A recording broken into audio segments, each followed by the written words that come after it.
Espírito Santo de Deus, é nesse mesmo temor e tremor que a gente pede agora que a Tua palavra seja o alimento do nosso espírito nessa manhã.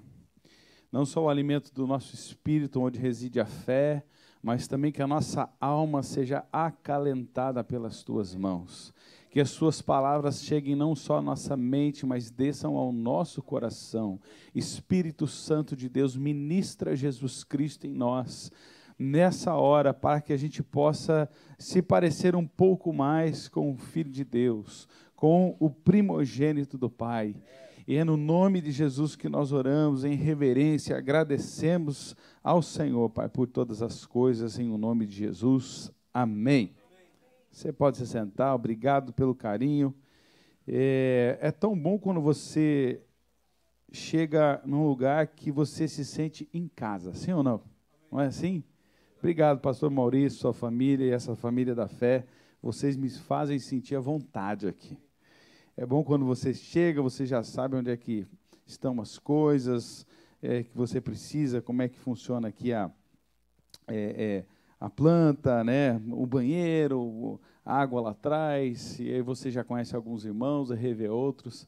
É uma bênção para mim estar com vocês, é uma bênção estar aqui também com a minha família, que já foi citada. E eu quero compartilhar a palavra de Deus com vocês já já, mas antes eu queria brincar se pagar um almoço, uma janta, dá para levar esses três aqui que estavam cantando agora há pouco, hein? Estava bom demais, não estava bom, querido? Estava tudo ótimo, eu consegui adorar Jesus. Eu não sei se você, às vezes, você está no culto, irmão, mas você não está cultuando, você entende o que eu estou falando, né? Às vezes você está no culto, você veio para o culto, mas demora, às vezes, para você entrar no culto, no seu culto a Deus. E hoje eu senti que alguma coisa especial está acontecendo aqui, que desde cedo a gente já estava orando, cheguei um pouquinho antes, e eu sinto que Jesus está aqui para nos abençoar. Amém, queridos? Graças a Deus. Porque você não viu também o que a gente veio fazer aqui, não é verdade? Esse lugar é a casa de Deus quando a gente permite que Deus se manifeste em nós, né? Que Ele habita em nós através do seu Espírito Santo. Então, eu consegui adorar Jesus. Eu recebi honra agora há pouco do pastor de vocês e eu quero também honrá-lo de volta. Eu não poderia deixar de trazer o material do meu pastor e irmão Luciano Subirá, mas eu quero dizer que com muita alegria no meu coração, a primeira igreja da América a ter esse novo livro do Luciano Subirá são vocês hoje aqui. Aleluia!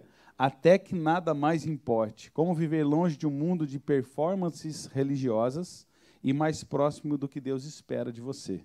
Esse livro vai estar disponível para você naquele preço de irmão na fé. E esse aqui, com dedicatória, irmão, esse é teu, hein? Tá bom? Com alegria. Deus abençoe. Tem alguns outros também, o livro que farei de Jesus, para você evangelizar alguém. Você está sem tempo ou quer deixar aquela palavra que você compartilhou sobre a pessoa de Cristo, e você deixa um livro com ela. Uma vez eu encontrei, conversei no mês passado, ou retrasado, no Brasil, com uma pessoa que tem uma fé no hinduísmo. E eu me conectei com ele, eu já estive lá em viagem missionária, e eu disse, eu sei que vocês têm Jesus como um espírito, né, elevado e tal. Eu falei, cara, você precisa ler isso, porque você precisa estar mais próximo de Jesus. E eu quero também incentivar você servindo a Deus em família, o Agir Invisível de Deus, um livro que eu não sei se chegou aqui, do nosso pastor lá de Curitiba, Farley Labati, Marcados pelo Espírito, em busca de uma vida tomada pelo Espírito de Deus, e o clássico que eu já trouxe para cá, O Propósito da Família. Se você ficou sem da outra vez, ou das outras vezes, tem esse e tem outros mais lá que você pode edificar a sua vida espiritual. Amém, queridos? Abra sua Bíblia junto comigo no livro de Ruth, depois de Juízes e antes de Samuel, livro de Ruth. Eu vou falar de um tema que eu gosto de pregar essa mensagem, eu tenho pregado ela por muitos lugares, talvez nesses 2 últimos anos, 2 anos e meio. E o nome dessa mensagem, enquanto você acha o livro de Ruth, é Aonde a Tua Fome Te Leva. Eu já preguei em tanto lugar, eu não preguei essa aqui, né? Com certeza que não. Eu preguei a do deserto, a última vez, né? Aonde a tua fome te leva? Irmãos, eu não sei, eu gosto de pregar lá de manhã, porque eu sei que você já está pensando na comida, aleluia. Né? Irmãos, eu tenho 3 filhos adolescentes. Deus foi bom comigo, Ele só me deu um homem, irmão. Entendeu? Porque eu tinha um amigo com 3 filhos homens, como meus pais tiveram, não? Eu, o Luciano e o Adriano. o negócio é muito pão, irmão, né? Porque pão é barato e enche, né? Tem que ser muito pão. E a gente saiu hoje de manhã de Orlando e veio para cá e eu já calculei. Tem que sobrar uma meia hora para esses meninos comer alguma coisa antes do culto. Porque daqui a pouco já estão pensando em comer de novo. Então, eu sei que você veio para cá e você já está pensando onde é que vai ser. Porque é o seguinte, o brasileiro vem morar na América, mas ele continua almoçando meio-dia, mais ou menos assim. Se ele não almoça porque não dá, ele pensa no almoço meio-dia. Eu não sei, querido. Talvez com 5, 10 anos as coisas mudem, mas com 1 ano que eu estou aqui, a cabeça não mudou, irmão. Eu fico esperando, mas começa a pensar no meio-dia. Já tem um relógio ali biológico falando que eu preciso comer. Então, o tema da mensagem hoje é sobre, né, a linguagem da grande maioria, sobre a fome. Fome pode ser uma necessidade, pode ser uma vontade, né? A fome, ela acontece em todos os momentos, ela pode ser um desejo, às vezes você nem precisa. E aqui a gente vai brincar um pouquinho sobre comida. E eu, especialmente, estou enfrentando um desafio, irmãos. De manhã, eu acordo com o estômago nas costas. Eu não sei se tem mais alguém assim, irmão? De manhã parece que, sei lá, uma coisa me toma. Eu preciso comer de manhã. Né? E era até uma brincadeira que eu fazia com a minha esposa, que muitos anos ela não tinha fome de manhã. Depois de uns 10 anos de casado, a gente está chegando em 21, eu brinco que depois de uns 10 anos ela começou a descobrir alguma coisa para comer de manhã, e daí eu falei, eu brinco que eu já nem estava esperando mais ela para comer, né? Fiquei esperando 10 anos, depois quando ela queria comer, mas hoje a gente consegue achar um combinado ali entre nós dois. E de manhã, irmãos, eu acordo com muita vontade de comer, além da fome. Além da fome, é muita vontade de comer. Por exemplo, eu sempre gosto de ficar em hotel, irmão, né?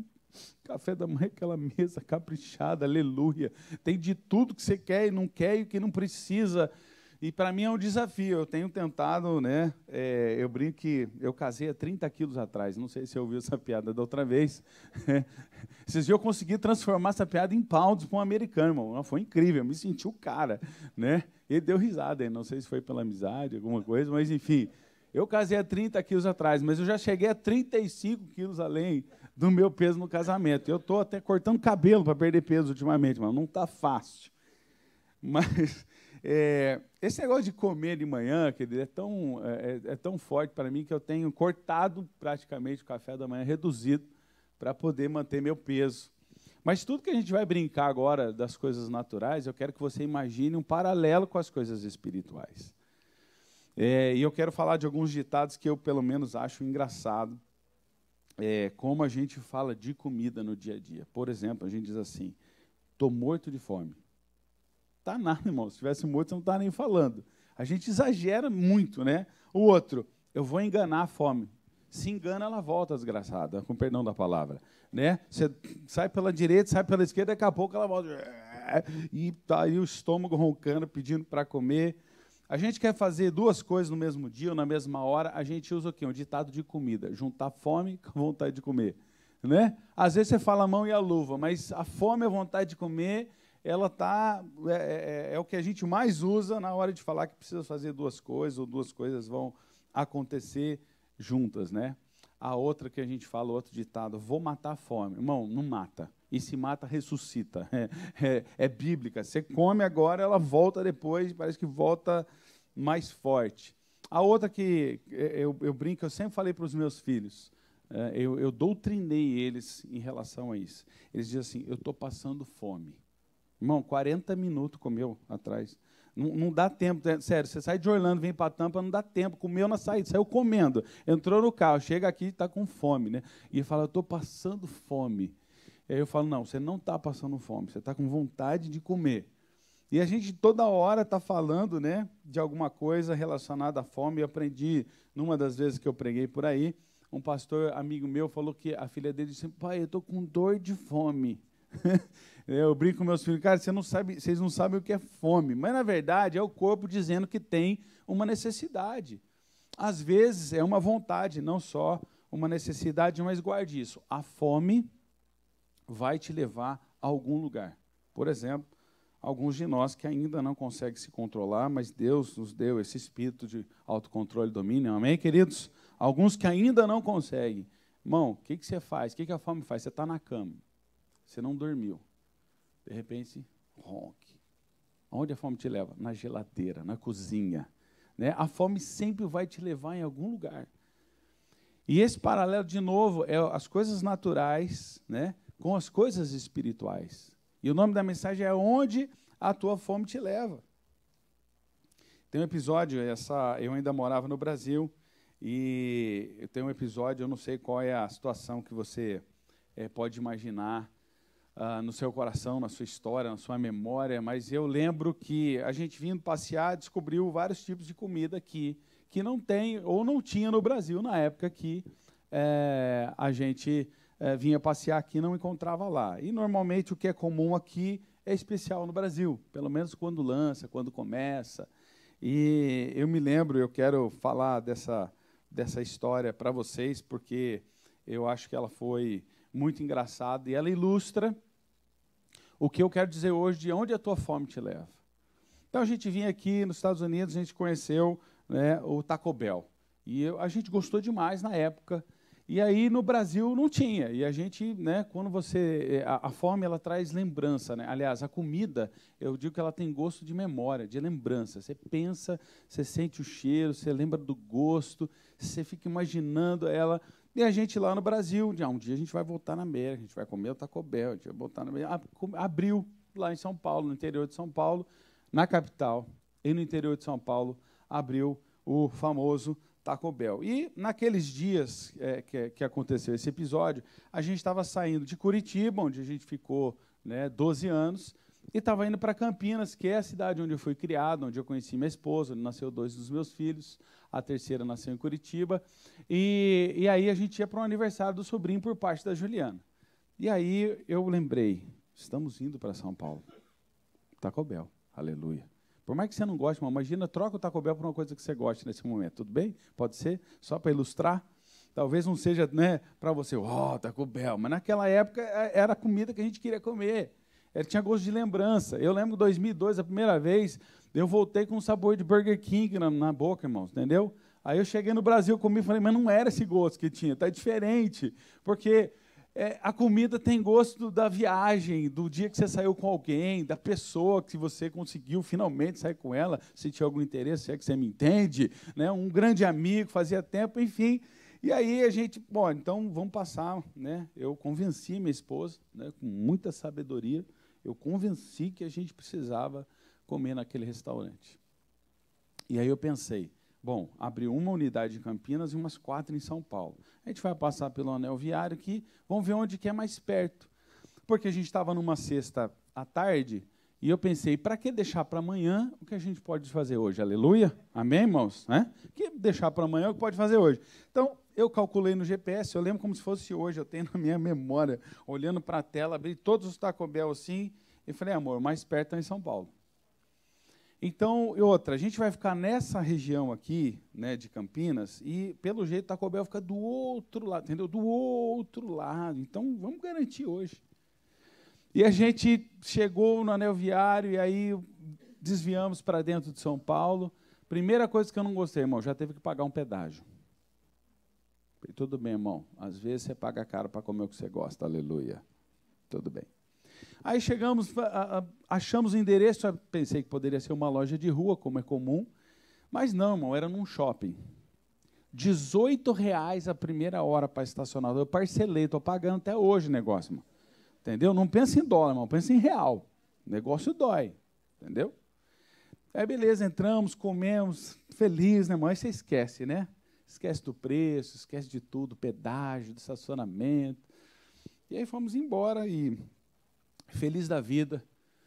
No dia seguinte, a gente vai para o aniversário, sai do aniversário que era num shopping lá de Campinas, tinha uma área de crianças, a gente saiu e, a hora que acabou mesmo, saiu assim, e aí uns 15, 20 metros, como se fosse daqui até a rua, talvez, um pouco mais, eu vejo que tem a praça de alimentação do shopping. Você imagina onde é que vai chegar a história. Aí, irmãos, eu vou até lá, né? Era um shopping que a gente ia quando morava, tal. Ai, que legal. Quando eu olho, irmãos, Taco Bell na minha frente. Detalhe, além de eu ficar com muita raiva de ter feito tudo aquilo em São Paulo, uns dias depois chegou uma multa na minha casa, porque eu entrei em São Paulo com a placa que eu não podia. Era uma sexta-feira, meu carro tinha, acho que final 9 ou 0, e na sexta-feira, você deve saber, não pode a placa 9 e 0 em São Paulo. Então, irmãos, eu gastei tempo, pedágio, estacionamento e uma multa para uma loja que estava depois, um restaurante que estava na minha frente no dia seguinte. Então, essa é a história que eu ilustro essa mensagem e eu pergunto para você, aonde a tua fome te leva? E agora a gente quer falar de coisas espirituais, porque, querido, se a gente não descobrir a nossa fome, o nosso desejo de Deus, vai ser um problema na nossa vida espiritual. A gente tem que sair do nosso contentamento das coisas naturais e também das coisas religiosas apenas, para um relacionamento pessoal com Deus. Você pode dizer amém para isso, querido? Sabe, muitas vezes o que acontece é que a gente esquece de ter fome. Ou se não é um aviso no nosso espírito, na nossa alma, que a gente precisa de Deus, muitas vezes é aquela hora do aperto financeiro, um problema no casamento, problema com o filho, problema com o pai, aquelas coisas mais naturais que despertam a nossa fome de falar com Deus. Mas no dia a dia a gente esquece de que a gente tem um corpo não físico, mas um corpo espiritual para manter. Que a gente precisa fazer com que a fé entre no nosso espírito, ministre a nossa alma, mude a nossa forma de ver. Eu queria comentar, porque a última música também falou ao meu coração, que a última frase, se você percebeu, ele fala sobre a glória de Moisés, no rosto de Moisés. E se você perceber, preste bastante atenção, quando você lê as 2 vezes que Moisés sobe ao monte para trazer a escritura sagrada representada naquela placa, assim como a gente entende que mandamento, muitas vezes, ele está apenas a face visível de uns 66 livros que o Senhor quer falar conosco. Moisés, ele sobe 2 vezes. A primeira, ele volta a ver o povo se prostituindo, adorando outros deuses. Ele fica bravo, ele quebra as tábuas. A segunda, Deus manda ele subir e Deus diz assim, agora você vai escrever. E, queridos, nessa segunda vez que ele sobe e ele desce, é que o rosto dele brilha, porque, de alguma maneira, Deus falou mais profundo com ele naquela situação. Quem entendeu, diz amém. Então, queridos, essa glória que a Bíblia diz, Cristo em vós, a esperança da glória, ela vai brilhando mais e mais quando a gente tem um coração mais quebrantado, um coração mais interessado, um coração que tem mais fome de Deus. E eu me lembro agora do capítulo 5 de Mateus, só citando, versículo 6, Jesus diz assim, bem-aventurados os que têm sede e fome do quê? De justiça. A justiça de Deus em nós. Por que a Bíblia nos mostra, o próprio Deus, que a justiça dele, do Pai, se estabelece em nós quando nós cremos no Filho. Quem tem o Filho, a Bíblia diz, tem o Pai. E a Bíblia é cheia de passagens falando sobre a fome. Por exemplo, citando, né, eu quero fundamentar antes, Tiago 1,14 diz assim, cada um é atraído pelo próprio desejo, pela própria cobiça. A gente sempre olha isso pelo lado negativo, entendendo aquele contexto que fala sobre pecado, sobre erro, sobre algo que você atrai sobre a sua vida, você semear algo ruim e depois colher algo ruim. Mas eu quero pôr isso do lado positivo também, querido. Se nós somos atraídos por aquilo que a gente quer de Deus, nós vamos receber essa fome, o saciar dessa fome em relação às coisas de Deus. E a Bíblia está cheia de textos aqui, desde Gênesis até o Novo Testamento. Por exemplo, Gênesis 12:10, Abraão desceu ao Egito por causa da fome na região. Havia algo na vida dele que estava impulsionando ele para esse lugar. É interessante que o próprio povo de Israel também, em Gênesis 42:5, Jacó envia, né, os seus filhos para buscar comida no Egito porque tinha uma fome na região. Então, a fome, a necessidade, a vontade, o desejo, sempre vai estar nos impulsionando para algum lugar. E a gente precisa entender que lugar é esse que a gente está se permitindo ser impulsionado. É interessante que no Novo Testamento, além dessas palavras de Jesus em Mateus 5:6, ali no Sermão da Montanha, em João capítulo 6 tem a multiplicação dos pães. E Jesus faz a multiplicação dos pães, ele alimenta as pessoas, e num certo momento ele reconhece que as pessoas elas estão sem pastor. Ele estava dizendo assim, olha, elas estão sem cuidado. E o texto dá a entender, a gente pode tirar desse texto, que elas estão ali, muitas daquelas pessoas, elas estão só pelo pão físico. Porque, irmão, eu e você, nós somos parecidos, nós temos essa natureza também. Deus está fazendo milagre, a gente quer, sim ou não? Metade quer, a outra metade não sabe. Quando Deus está fazendo milagres, nós queremos, sim ou não? Sim, desperta a nossa fome. Mas Jesus falou, olha, na verdade, eles estão querendo o pão natural. Mas ele termina aquele capítulo dizendo, eu sou o pão vivo que desceu do céu. Jesus faz um paralelo das coisas naturais, da fome, do alimento que a gente precisa, para dizer, olha, vocês deviam estar me procurando, porque eu sou o pão que desceu dos céus. A Bíblia faz uma analogia com o maná, aquele alimento que caiu e o povo foi alimentado durante um tempo em que eles não poderiam produzir.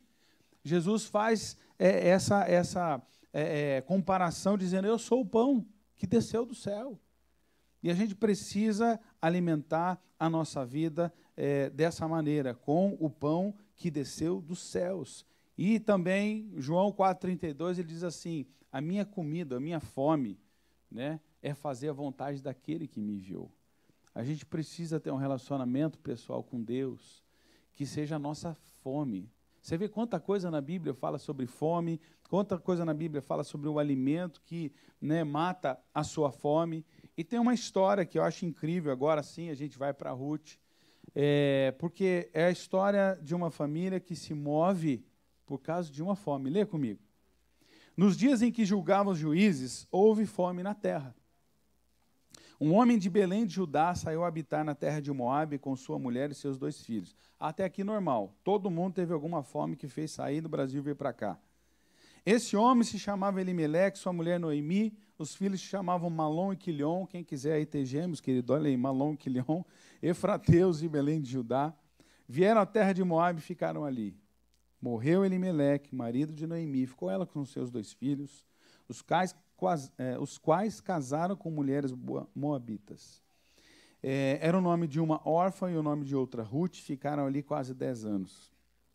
Morreram também ambos, Malom e Quilion, ficando assim a mulher desamparada dos seus 2 filhos e do seu marido. Pausa, olha de volta para mim. Queridos, aqui é a história de novela. Dá para fazer minissérie, né, que aqui na América é uma febre, dá para fazer novela que brasileiro gosta, dá para você escrever um livro, porque é a história de uma situação familiar que era para resolver, mas acabou não resolvendo. E eu vejo um paralelo na história dessa família que eu quero hoje repartir em 3 pontos com você. Apenas 3 pontos bem simples, para que a gente possa ter a noção de que essa família passou por algo que é muito semelhante ao que nós passamos, ou podemos passar, ou poderemos passar. Você vê que a Bíblia diz que houve uma situação, houve uma fome, ponto. Para um pai de família, querido, não só o homem, né, mas para a mãe de família também, que muitas vezes não só trabalha em casa, mas fora, né, a gente pensa em como que a gente vai criar os nossos filhos. E se tem uma fome de alguma coisa, se tem uma necessidade, a gente corre atrás para suprir a família. Essa família não foi diferente, eles decidiram, falaram, bom, a gente não tem o que comer. É a necessidade mais básica da família. Fisicamente falando, né, materialmente falando. Então, diz assim, olha, tinha fome na terra, então um homem de Belém saiu dali e foi habitar na terra de Moabe com a mulher e seus 2 filhos. A história vai desenrolando, vai acontecendo algumas situações, mas até o versículo 5 que nós lemos, eu não vi, se você enxergar, você me avisa. Eu não vi eles fazerem uma oração perguntando para Deus se eles deviam ter se movido.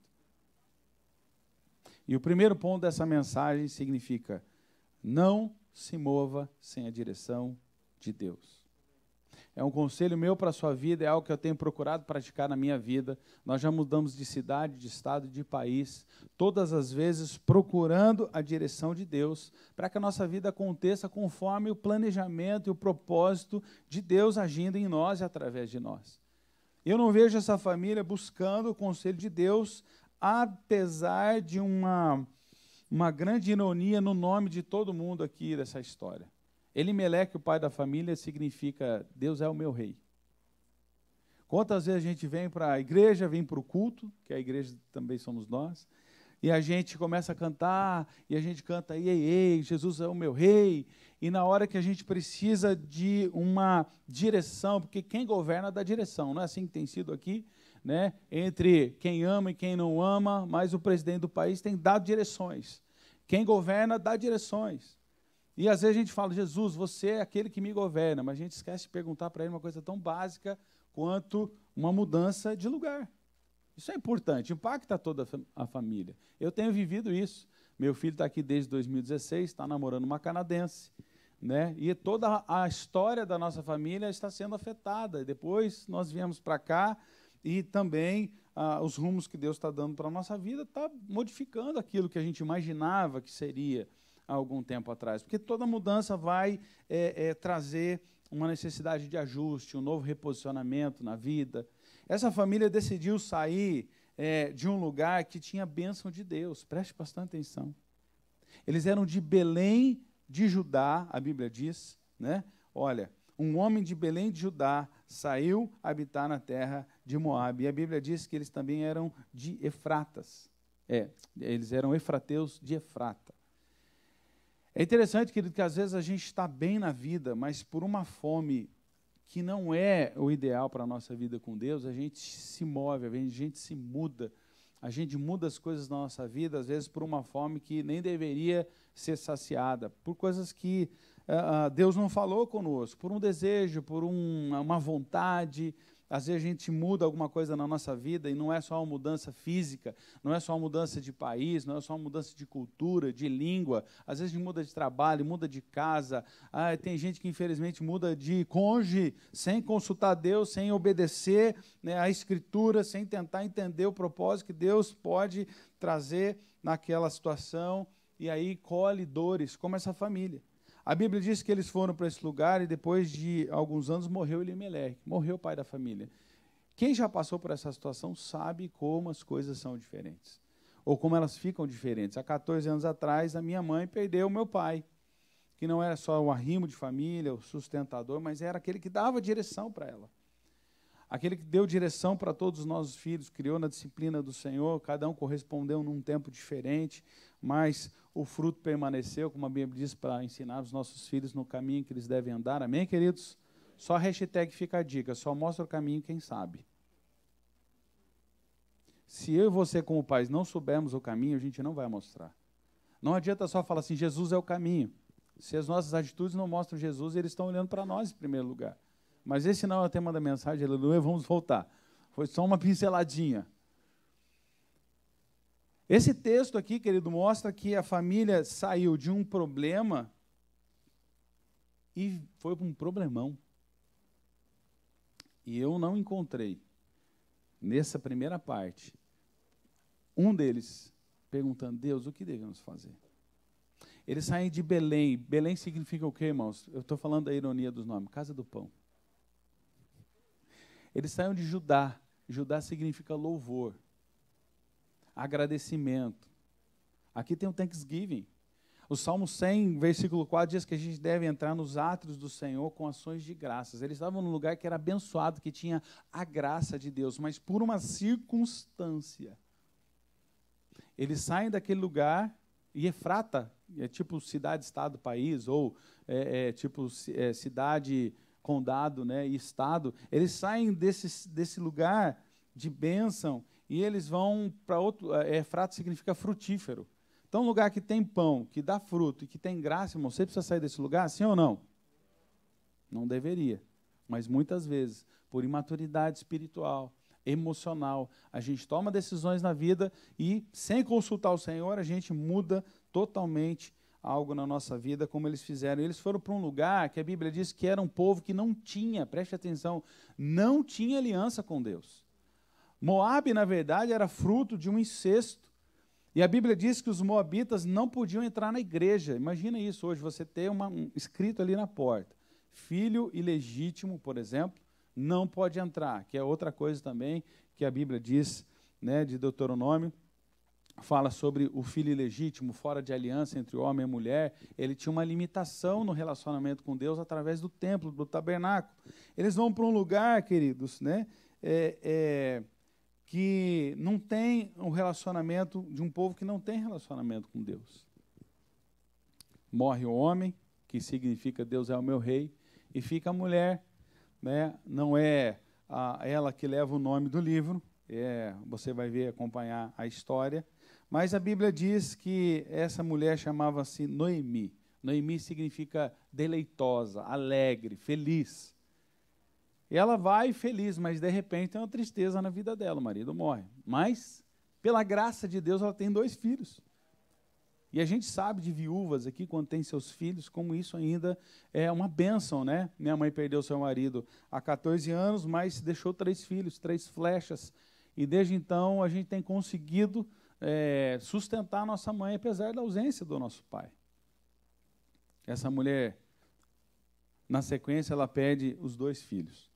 Bom, tem perda que às vezes não é muito perda, porque infelizmente o nome desses homens aqui, um significa fraco, o outro significa doente. Eu não sei por que ela pôs esse nome nos filhos, mas a verdade, quando você pega a raiz, a palavra, malom e quilion significa fraco e doente. E às vezes, querido, alguma coisa na nossa vida fraca e doente tem que morrer para ter outra mudança. Uma área fraca da nossa espiritualidade, das nossas emoções, precisa acontecer alguma coisa para que o novo de Deus possa chegar na nossa vida. Você pode dizer amém para isso? É interessante que esses 2, antes de morrer, eles casam. E agora, né, aí sim ela está sendo testada como uma mulher de Deus. Né? Fica a sogra e as 2 noras. Aí fica só elas 2 e aí não tem mais o que fazer. A mulher fala, ó, agora deu para nós, deu a nossa conta.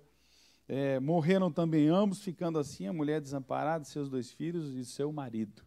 A Bíblia diz que foi um período de quase 10 anos. 10 é número de prova. Lembra dos 10 espias? Né? Foram 12, mas 10 não tiveram fé. O dízimo também é uma prova da nossa fidelidade com Deus, 10. E o número 10 na Bíblia toda, você vai ver que é um número de prova, é um número de teste. Eu creio que ela foi testada nesses 10 anos, mas ela percebeu que alguma coisa estava errada na vida dela. Então, queridos, 1, não se mova sem a direção de Deus. Mas, por outro lado, 2, se arrependa pela decisão errada. A grande alegria que eu tenho no relacionamento com Deus é que Ele permite arrependimento da nossa parte. Ele permite um recomeço. Você pode dizer amém para isso? Isso é extraordinário. Recomeçar com Deus, com as pessoas, não é tão fácil. A gente não facilita o recomeço das pessoas. As pessoas não facilitam o nosso recomeço. Mas Deus sempre está disposto, né, a chutar as muralhas, a deixar as 99, ir atrás da gente para um recomeço. Então, ponto 2, querido, se arrependa pela decisão errada. Pastor, só isso? Só. Porque sem arrependimento, querido, não tem recomeço. E o Evangelho não é só um arrependimento, viver em Cristo, né? O Evangelho de Cristo não é só um arrependimento inicial. O arrependimento inicial é a faísca, é a fagulha, é você começar uma vida nova, mas o Evangelho de Cristo é um arrependimento diário. Diga amém pela fé, no nome de Jesus.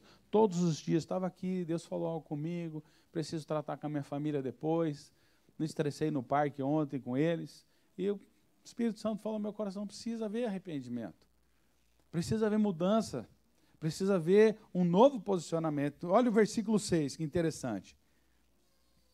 Então, se dispôs ela com as suas noras e voltou da terra de Moabe, porque nessa ouviu que o Senhor se lembrara do seu povo, dando-lhe pão.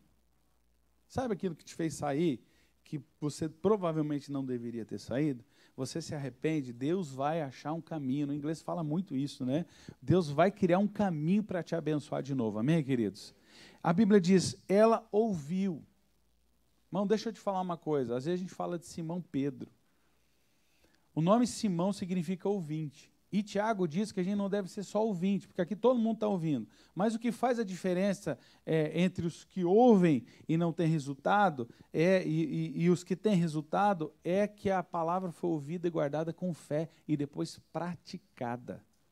A gente precisa ter um coração de quem ouve, não apenas, mas guarda, porque Jesus falou, aquele que guarda os meus mandamentos é o que me ama. Todo mundo ouviu, mas quem guardou? Ele demonstrou amor, quando a gente guarda o mandamento. Não só ouvir. A Bíblia diz, ela se dispôs, ela mudou de atitude, ela mudou de posição, ela se posicionou novamente porque ela ouviu dizer que Deus estava alimentando o seu povo. Deus tem uma palavra para abençoar o seu coração, não só nessa manhã. Deus tem uma palavra e uma direção para você todos os dias. Busca Deus na sua casa, no seu devocional. Sabe, querido, nós precisamos ir além de um crente, de um cristão, do evangélico dominical. A gente precisa de um devocional diário. A gente precisa ouvir. Então, 7, ela saiu com as suas 2 noras do lugar onde estivera. Indo elas caminhando de volta para a terra de Judá, elas estão voltando para o quê? Para um lugar de louvor, um lugar de gratidão, um lugar onde reconhece que Deus é Deus. Elas indo caminhando, disse-lhes Noemi. Aí ela se posiciona com as noras.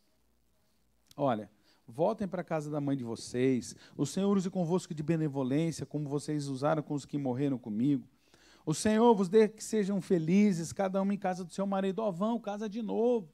Ela está querendo a felicidade das suas noras, como quem quer a felicidade para os seus filhos. Ela diz, olha, vão, né? E beijou-as. Como toda a conversa de mulher, né, irmãos? Aqui sai elas, porém choraram em alta voz, aleluia. Eles disseram, não, iremos contigo, ao teu povo. Porém, Noemi disse, voltai. Ela insiste. Aí, aquela conversa de mulher, deve ter sido bastante tempo. Tornai, filhas minhas, sou velha demais para ter marido. Aí ela dá um exemplo do que a Bíblia chama de a lei do levirato, que se a pessoa tinha um irmão, ele precisava da descendência, porque a grande glória da mulher, a grande alegria, o grande propósito, ela era gerar descendência. Então havia esse costume que para nós soa estranho, mas o marido, ele tinha que dar o irmão do marido morto tinha que dar descendência, né, para aquela mulher que ficava viúva, para ela sentir que o propósito de vida dela estava sendo cumprido. Ela diz, olha, eu estou resumindo a história, diz, eu não vou conseguir casar de novo, ter filhos, vocês vão esperar crescer e casar outra vez com um filho que seja meu, então vão casar com outro. Ela estava liberando. A primeira vez, né, as duas choram, e o versículo 14 diz assim, então, de novo, choraram em voz alta. Orfa, com um beijo, se despediu de sua sogra, porém Ruth se apegou a ela. Orfa significa gazela, deu no pé, irmãos, ó, foi embora, foi atrás do que eu quero, entendeu? E ela foi, na primeira ela chora, e esse é um problema que a gente tem com Deus, presta atenção. A palavra fala com a gente, o Espírito constrange, o irmão é usado por Deus, traz uma palavra. Eu estava aqui no louvor, Deus fez lembrar de um pastor em Orlando, e o texto que o irmão falou, estava no Salmo 110, que Deus não lembra das nossas iniquidades, e eu peguei aquele texto e mandei para ele como consolo, não como uma palavra de repreensão. A gente sempre tem que estar disponível, não só para ser usado por Deus, mas para ouvir quem Deus usa na nossa vida, não é verdade, queridos? Então, às vezes a gente se arrepende, mas é aquele arrependimento inicial, a gente chora, aí realmente pequei. Aí a gente esquece. Eu vejo assim, órfã, ela não fez um compromisso. Ela chorou, pois é, a gente vai ter que se separar. Ela pensou, mas eu vou ter outro marido. Aí ela pensou, e ela, órfã, com um beijo se despediu da sua sogra, porém Ruth. E aí você vai entender porque o livro leva o nome de Ruth. Versículo 15, disse Noemi, eis que a tua cunhada voltou ao seu povo e aos seus deuses. Eles tinham deuses. Eles conviviam com gente que tinha outra fé.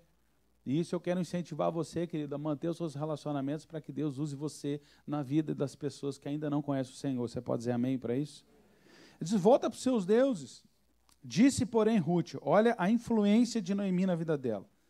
Não insiste para que te deixe, me obriga a não seguir.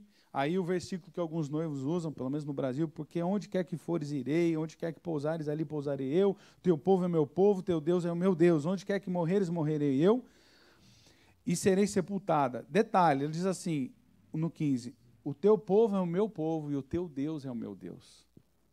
O relacionamento de Noemi mostra que existe, com Deus, mostra para Ruth que existe um Deus que ela não conhecia. E eu sei que você está entendendo o que eu estou falando. E ela fala assim, não, eu não quero ir embora não, eu quero me relacionar com você e com o teu Deus. E ela continua, onde quer que morra você, morro eu, e se eu não morrer com você, que Deus me mate. Resumindo aqui toda a poesia do negócio. Olha o 18, vendo, pois, Noemi, que de todo estava resolvida a acompanhá-la, deixou de insistir com ela. E as duas foram. Então, queridos, Ruth significa amizade.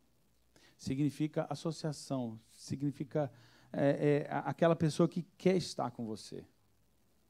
Então, elas voltam agora. Noemi volta arrependida, talvez, pela sua mudança. E Ruth volta acompanhando e se relacionando, tendo um relacionamento, uma amizade, um compromisso com ela. Então, o segundo ponto, se arrependa pela decisão errada. Não há remédio para um erro, senão arrependimento. Isso é o Evangelho de Jesus Cristo. Irmãos, a Bíblia diz, não há um justo sequer, nós vamos errar. Agora, a diferença é quando a gente vai amadurecendo na fé e a gente vai errando menos. Amém, queridos? Isso é muito importante na nossa vida.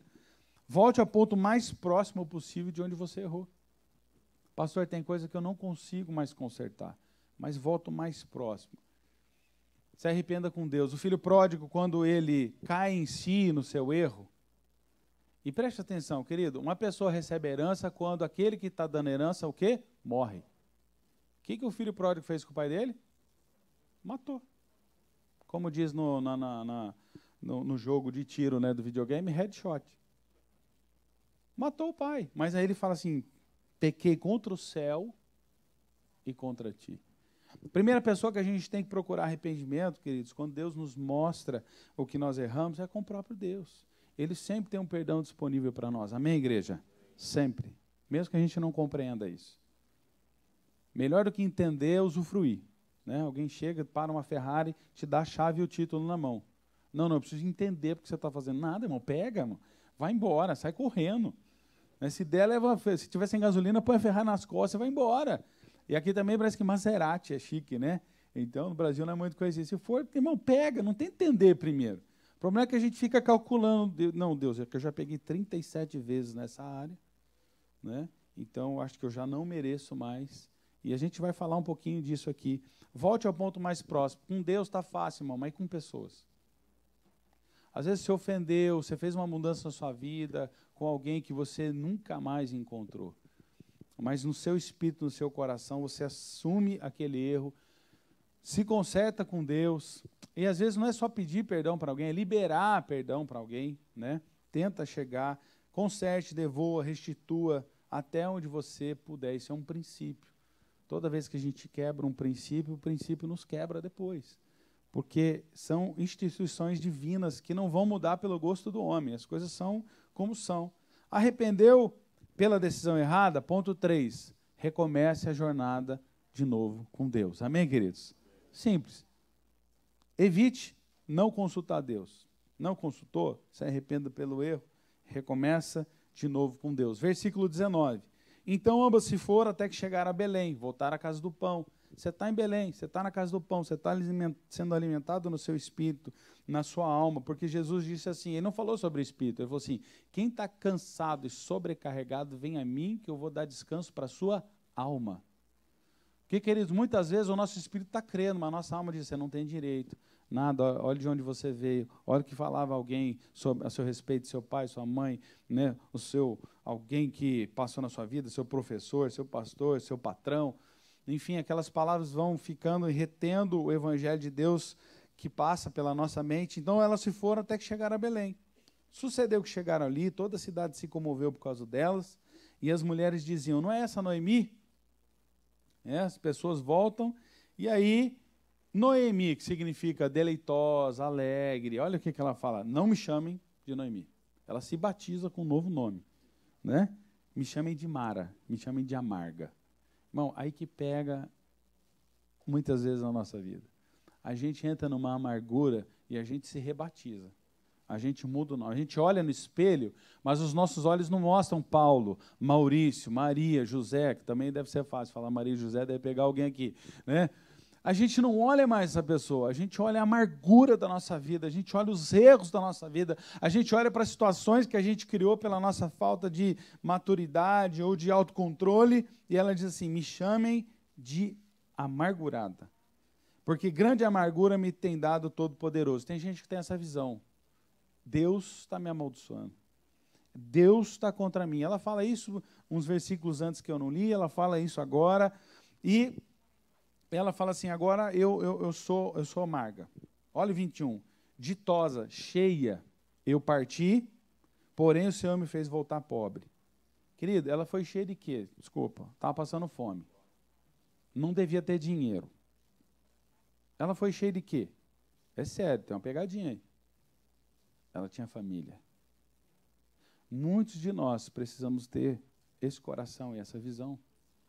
Se nós temos família, nós estamos ricos e abençoados. Você pode dizer amém para isso? Muitas vezes a gente quer olhar para o emprego que a gente tem, o lugar onde a gente mora, os bens que a gente possui. Ela diz, eu tinha tudo, Deus. Por que que você tirou isso de mim? Eu tinha tudo, eu fui cheia e voltei vazia. Talvez ela tivesse vergonha da situação, como alguns de nós às vezes passam. Eu tenho um amigo que ele ficou muitos anos fora e achou que ia voltar rico. Ele está voltando sozinho, nem com a esposa, nem com os 3 filhos. É amigo, pessoal. Crescemos juntos na igreja. E eu sei que isso para ele tem sido um peso imenso. Eu tenho tentado ajudar ele daqui, lá no Brasil, né, porque ele achou que ia voltar cheio e ela volta vazia. A Bíblia diz 22, assim voltou Noemi da terra de Moabe. De novo, queridos, a gente deixa a nossa aliança com Deus e começa a se relacionar com as coisas desse mundo, passageiras.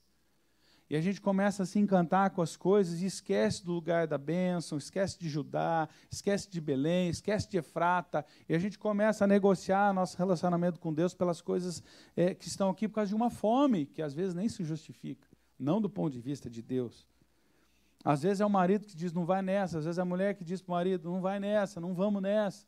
Mas alguns de nós somos levados, né? Quem levou, a Bíblia diz, esse homem se chamava Elimeleque, né? E eles foram. Ele decidiu como um pai de família.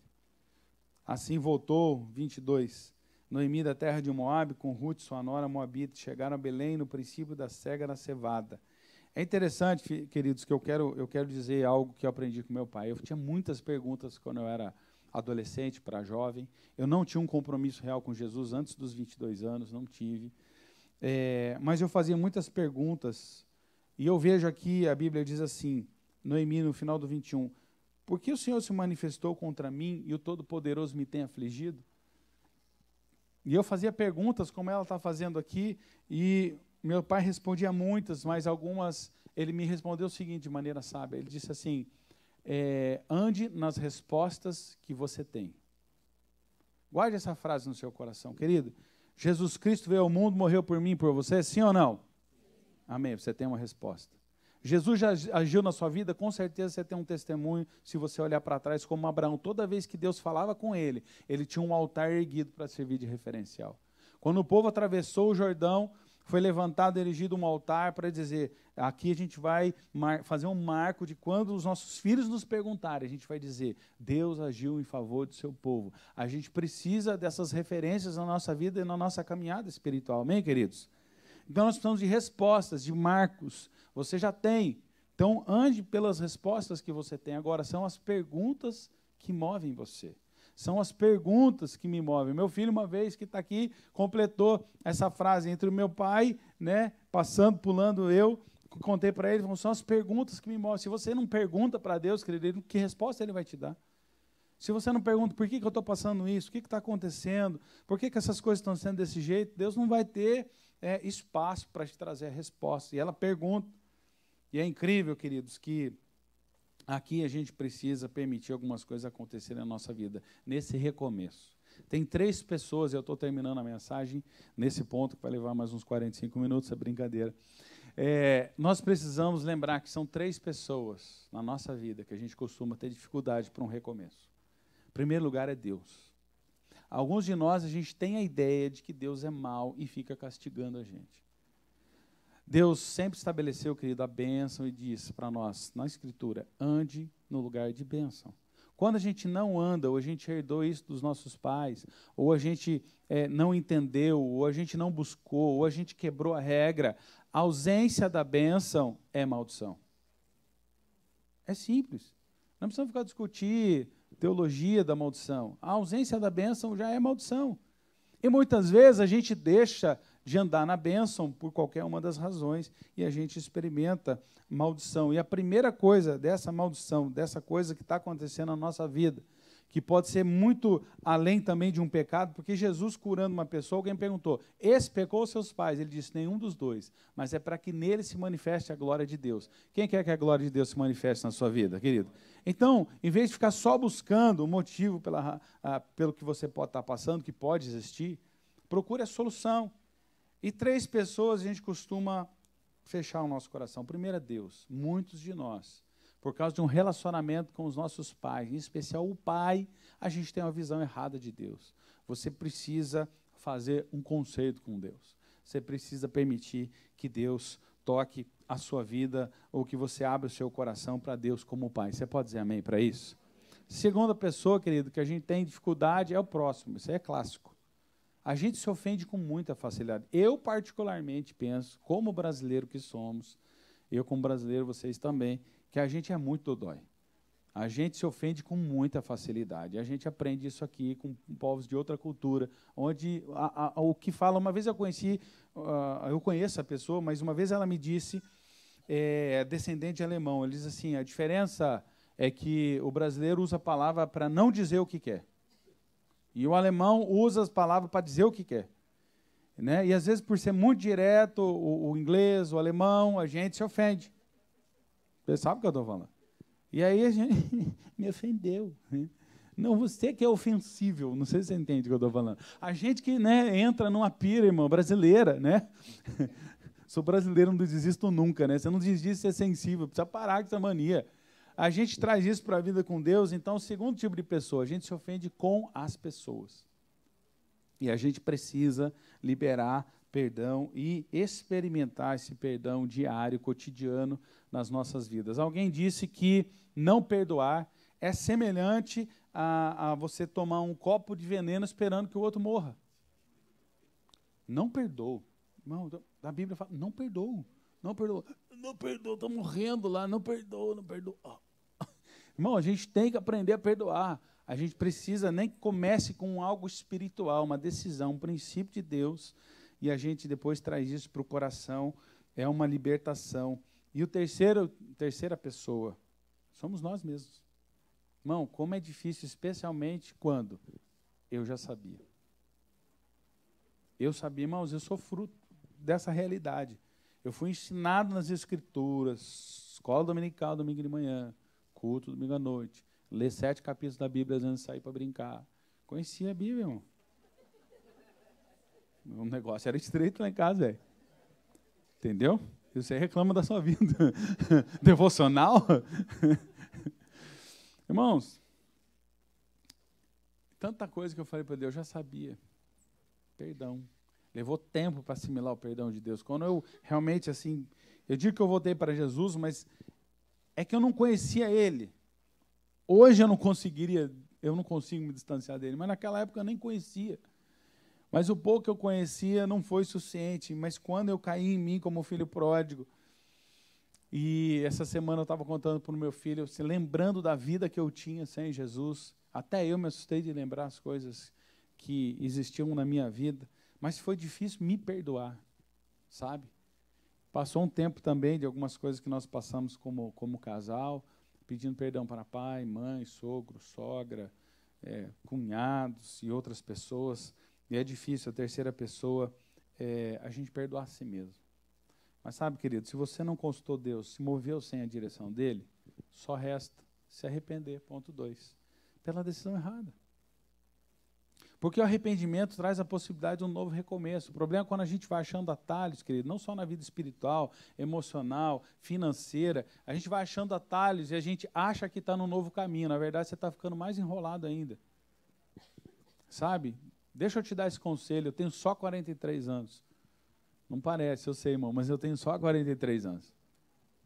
Atalho não vai resolver o meu problema, senhor. Jesus é o caminho.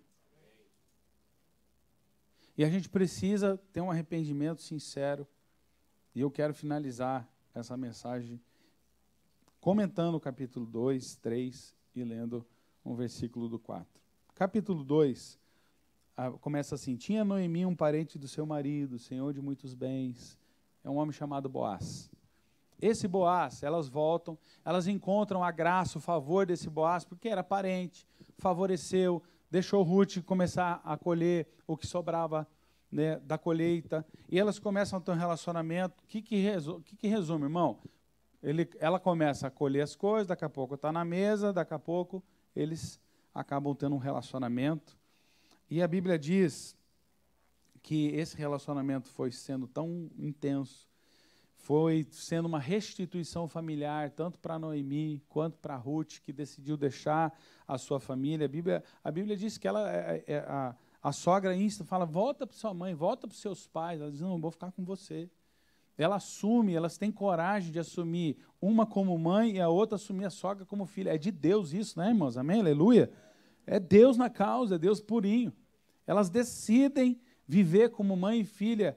E aí, esse relacionamento de Boaz, que era o patrão, ele já vira o remidor, ele já consegue restituição de terras que estavam perdidas para Noemi, vira casamento, aleluia. Versículo 13 do capítulo 4.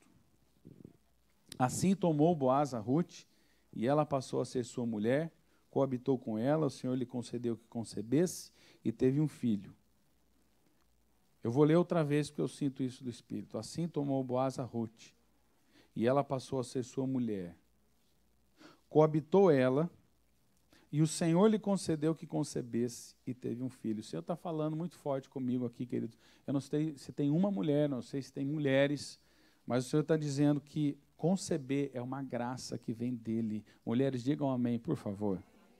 E ela teve um filho. Algumas precisam ser tocadas no seu entendimento sobre gerar filhos. E permitir que o Senhor mude o olhar sobre a sua descendência, porque a Bíblia diz que eles são a nossa herança. Os filhos são a nossa herança. Amém, queridos? Aí diz assim, então as mulheres disseram a Noemi. Noemi chegou o quê? Sem marido, sem filhos. Chegou com a nora que estava carregando assim, tipo, vamos ver no que dá. Porque a nora tomou a atitude de andar com ela. E ela diz, eu voltei vazia, eu estava cheia, eu estava com família, eu voltei vazia. Ou seja, ela ainda não via a sua nora como alguém da sua família. Mas diz assim a palavra, seja o Senhor bendito, verso 14, que não deixou hoje de te dar um neto que será teu resgatador, no sentido de devolver alegria para a alma. Seja afamado Israel o nome dele. Aqui, ó, ele será restaurador da tua vida, consolador da tua velhice, pois a tua nora que te ama o deu à luz, e ela te é melhor do que 7 filhos. Noemi tomou o menino, pôs no regaço e entrou a cuidar dele. As vizinhas lhe deram um nome, olha que interessante, dizendo, a Noemi nasceu um filho. Eles chamaram Obed, que significa servo. Olha quem é esse cara. Pai de Jessé, pai de... Irmão, quando você volta a andar com Jesus, você não tem ideia do que Deus vai fazer na sua vida. Eu não poderia imaginar que eu estaria nesse lugar pregando a palavra que eu estou pregando para vocês, sem antes um dia me arrepender e deixar que Deus recomeçasse a fazer o plano dele na minha vida. A Bíblia diz que ela teve restauração de família. Às vezes você está focado só no cônjuge que não existe mais fisicamente ou emocionalmente dentro do seu coração. Mas a minha Bíblia, a sua Bíblia diz que Deus, Ele é pai de órfãos em primeiro lugar. Que Deus é o marido da viúva. Deus, Ele quer restaurar, restituir o que a gente entende como família. E às vezes não é com gente do mesmo sangue. Às vezes Deus repõe na nossa vida, porque a Bíblia diz que o amigo, às vezes, é mais chegado que um irmão. A gente precisa entender que a família da fé é muito mais abrangente do que, normalmente, a família natural. É uma bênção se for a família ideal, se for a família completa, mas Deus é restaurador de sonhos. Você pode dizer amém para isso, querido? A Bíblia diz que essa mulher que não tinha mais família, agora ela tem uma filha, que era melhor do que 7 filhos. Que ela dá um filho que não é só um neto. A Bíblia chama ela de um filho, porque o neto é um filho. Em inglês é muito fácil usar, né? Você usa a mesma palavra, no português a gente não usa, mas você usa até para neto a palavra filho. E ela diz, ela tomou o menino, pôs no regaço, cuidou dele, e a Noemi nasceu um filho, lhe chamaram Obed, e esse é o pai de Jessé, pai de Davi. Queridos, feche os seus olhos, deixa o Espírito Santo continuar falando com você nessa manhã. Espírito Santo de Deus, nós sabemos que todos nós erramos um dia nas nossas escolhas. E às vezes isso nos consome, nos paralisa, nos impede de continuar, mas eu quero te pedir que hoje, Pai, aquilo que a palavra diz em Apocalipse, a chave de Davi, aquilo que ela fecha, ninguém abre, mas aquilo que ela abre, ninguém fecha. Que nessa manhã, Senhor, essa palavra possa entrar diretamente no coração dos meus irmãos e irmãs, E essa palavra ser aquela que abre as gavetas fechadas. Que seja uma chave, Senhor, que liberta as cadeias, que abre as cadeias e liberta as pessoas. Espírito Santo de Deus, que esses 3 passos tão simples no entendimento sejam também aplicados, Pai, na atitude cotidiana de, se não perguntamos ao Senhor, nos arrependemos e recomeçarmos a jornada com o Senhor. Espírito Santo de Deus, te peço, Pai, que essa palavra seja completa para aquele que pede, para aquele que necessita, para aquele que pergunta, porque a tua palavra diz, aliás, o Senhor mesmo diz, Jesus, aquele que pede, recebe, aquele que busca, encontra, e aquele que bate na porta, ela vai se abrir. E, Pai, no nome de Jesus Cristo, pelo teu Espírito Santo, que os corações aqui, Senhor, possam se render ao Senhor, que as dores sejam curadas, que as dores recebam bálsamo do Senhor, Pai, que haja recomeço em todas as áreas, em todas as famílias, em todas as pessoas, em todos os que são seus filhos e que recebem essa palavra em o nome de Jesus. Que eles tenham coragem de aplicar, como aquela mulher, ela deixou uma mudança para trás. Ela já tinha novos vizinhos, ela já tinha talvez amigos, ela fazia parte de algum clube da sociedade, eu não sei, mas ela decidiu que agora era tempo de seguir a voz do Espírito Santo, a voz do Deus que estava abençoando com a necessidade que ela estava procurando. Se a fome que ela sentiu era circunstancial e fez ela se mudar, se mover, mas também de novo a fome que ela teve de um relacionamento contigo fez ela voltar para o lugar de bênção. Que seja assim com cada um de nós, Pai, não só hoje, mas todos os dias. Nos leva de volta sempre, Senhor, nesse lugar de arrependimento, de mudança, e que a gente possa ser, como a Tua palavra diz no Salmo 1, Senhor, plantado, Senhor, junto a ribeiros de águas, que dão fruto na estação própria, que as folhas são verdes, que os nossos frutos apareçam não só para alimentar os outros, mas também para saciar a nossa fome, porque é o Senhor que disse, Senhor, que bem-aventurado, uma boa aventura, um bom caminho, é aquele que tem sede e fome da justiça de Deus. Aplica a tua justiça ao nosso coração através da tua palavra e da presença do teu Espírito, Jesus. E aquele que crê, diga amém. Aleluia. Toma esse microfone aqui, pastor, senão o negócio não acaba. Ah, vocês estão aí, aleluia. Esse negócio de fechar o olho, né? Dá uma surpresa na gente.